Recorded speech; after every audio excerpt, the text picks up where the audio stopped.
The walls are closing in on Diddy, but the war over his legacy is exploding in Hollywood and hip-hop. His enemies are demanding accountability, his longtime associates are defending him, and now the beef just got brutally personal. Diddy is locked up at Fort Dix, but his rival 50 Cent just dropped the ultimate death blow. The Netflix documentary Sean Combs' The Reckoning. And while critics like Alyssa Farah Griffin are praising 50 Cent for giving victims a platform and doing the Lord's work, others are warning of a deeper conspiracy. The biggest bombshell? Ja Rule has just jumped into the fray, launching a desperate attack against his arch enemy, 50 Cent. Ja Rule calls the entire documentary a hypocritical, opportunistic lie, blasting 50 Cent as a dry snitch-ass ninja who is a cancer to the culture and only cares about revenge, not the victims. But here's the interesting part.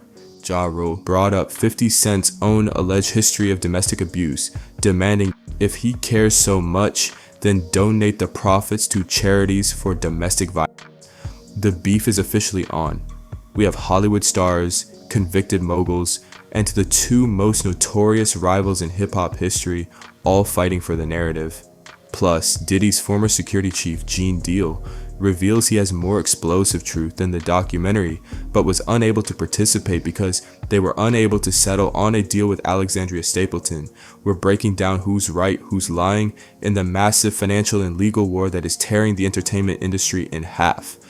While Diddy's legal team is desperately trying to get the documentary pulled, a chorus of voices in the entertainment industry is hailing 50 Cent as the only person brave enough to bring this story to light. For them, this isn't revenge, it's a necessary reckoning for a culture of abuse. Mainstream morning television quickly jumped into the conversation, with co-host Alyssa Farah Griffin on The View, giving one of the strongest defenses of the docuseries. She praised 50 Cent's work producing the series, calling it, quote, mind-blowing. She further commended him for his courage in giving a platform to voices that had otherwise been afraid to come forward. Griffin joked that 50 was doing the Lord's work. For her, 50 Cent forced accountability in the public eye where legal justice was often delayed or denied. Media personality Charlemagne, the god of the Breakfast Club, also weighed in with some sharp, unfiltered takes that cut right to the core of the issue. The sanitizer mockery. Charlemagne mocked the forbidden footage showing Diddy immediately demanding hand sanitizer after hugging fans, joking that it rang hollow coming from someone who had allegedly done far more X-rated habits without washing. The culture critique. Most powerfully, he called out former associates of Diddy, including former bad boy executive Capricorn Clark, who claimed she wanted to protect the culture. Charlemagne argued, what culture are we protecting by protecting somebody like Diddy? You're not protecting hip-hop culture. What you're actually protecting is a culture of abuse. The documentary also resonated deeply with those who worked in Diddy's orbit, highlighting the pain and distrust the culture caused. Aubrey O'Day's emotion, who appears in harrowing moments in the series, was reported by an NBC correspondent as being very emotional and crying during a phone call about the documentary.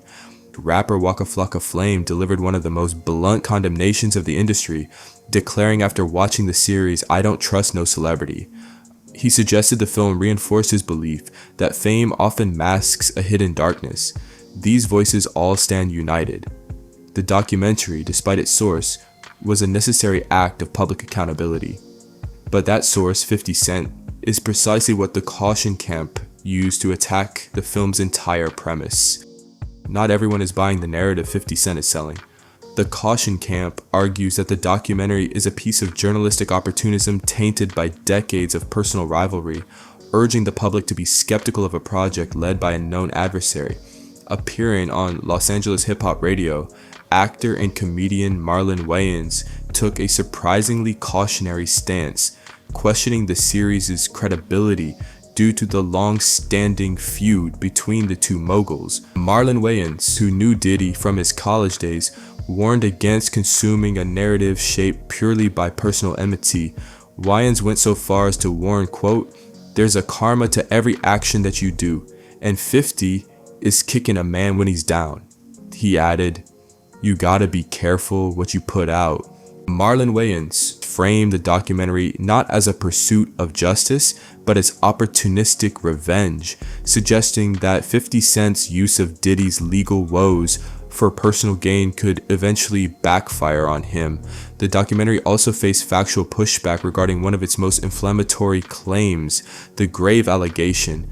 The series alleged that Diddy made the estate of the late rapper Biggie Smalls pay for his own 1997 funeral, calling the cost a recoupable charge. Wayne Barrow, the longtime manager of Biggie's estate, firmly denied this in a statement to The Breakfast Club.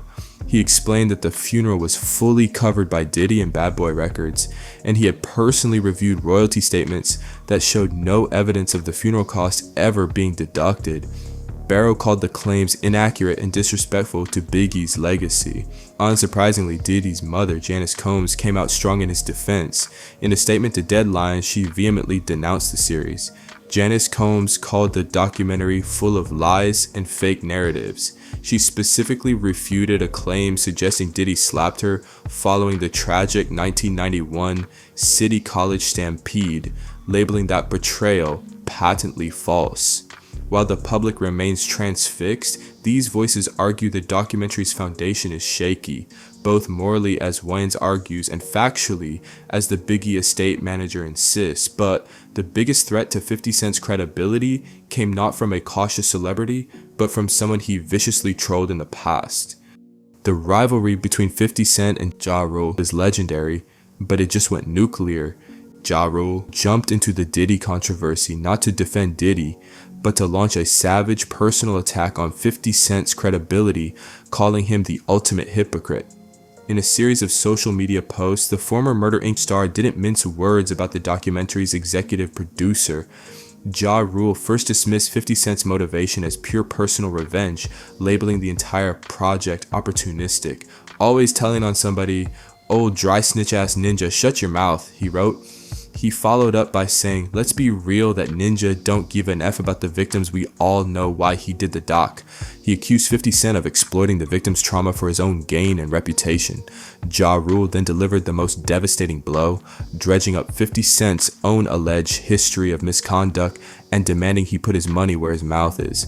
Ja Rule wrote, "Herman's a cancer to the culture. If he cares so much, then donate the profits to charities for domestic violence." He doubled down by bringing up the claims made by 50 Cent's ex-girlfriend Daphne Joy, pointing to a 2013 incident where 50 Cent pleaded guilty to vandalism and received probation. Ja Rule then referenced later more serious claims of assault and rape, which 50 Cent denied and subsequently filed a lawsuit over before withdrawing it.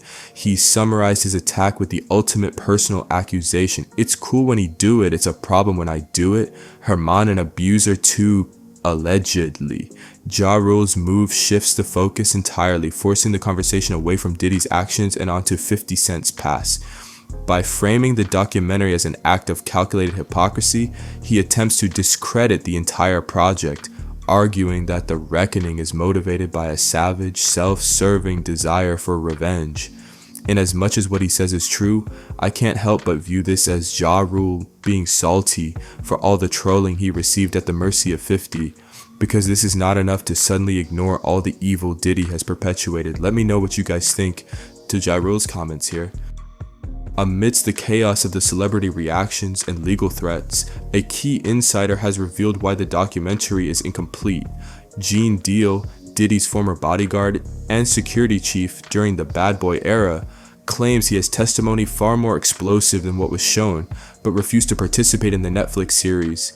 Gene Deal confirmed that 50 Cent personally reached out to him, showing interest in his deep knowledge of the street stuff, the City College tragedy, and the Biggie Tupac tensions. Deal then organized a lucrative package deal for himself and two other key insiders, Kirk Burrells and Tim. Deal sought a substantial financial package for their stories, but he claims the deal collapsed when he spoke with the director Alex Stapleton. He recounts that Stapleton told him his asking price was crazy and that 50 does not determine what goes in and go out of this documentary, and he definitely don't determine what somebody get paid. Deal, deeply offended by the director's tone, talking mad, greasy, felt disrespected and walked away, claiming his story was too valuable to sell cheaply, especially since the team relied on footage from underpaid, disgruntled videographers. He pointed out the irony that they used the exact structure and topics he proposed, but without the true insight or depth he possessed. Deal went on to detail the explosive information he had ready, which he claims would have made the documentary far more damaging. The City College tragedy. Deal, who was providing security that night, directly blamed three parties for the 1991 stampede that killed 9 people.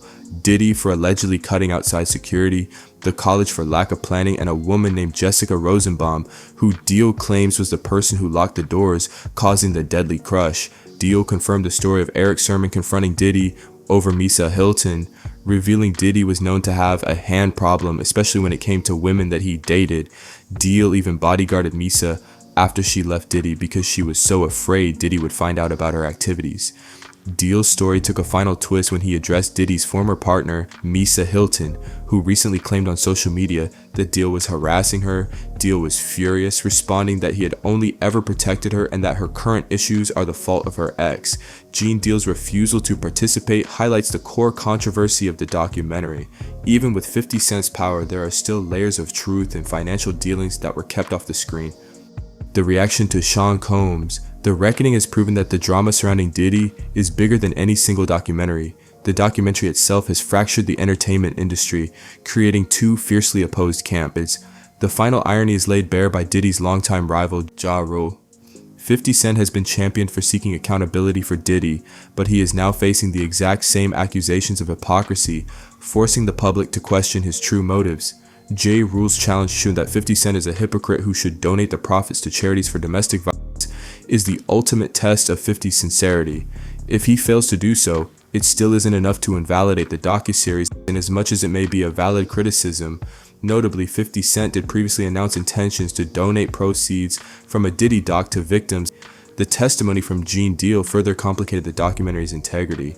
By refusing to pay a top insider who claims to know the full truth about the City College tragedy and Diddy's alleged abuse, Netflix and 50 Cent risked allowing the director's budget concerns to compromise The Reckoning itself. Ultimately, the documentary is less a final judgment and more a permanent, unescapable record. The footage that Diddy never wanted anyone to see, the emotional trauma of the victims, and the years of systemic silence have now been broadcast to millions. Whether you side with Marlon Wayans' warning of karma or Charlamagne's demand for accountability, one thing is certain: Diddy's legacy has been permanently redefined. The walls of silence are crumbling, but the central question remains: was 50 Cent the only one brave enough to deliver the truth, or is he simply a brilliant opportunist using the victim's pain to fuel his longest running, most profitable feud? Share your thoughts down below in the comments. If you liked the video, go ahead and give us a like and subscribe to the channel for more. Till next time.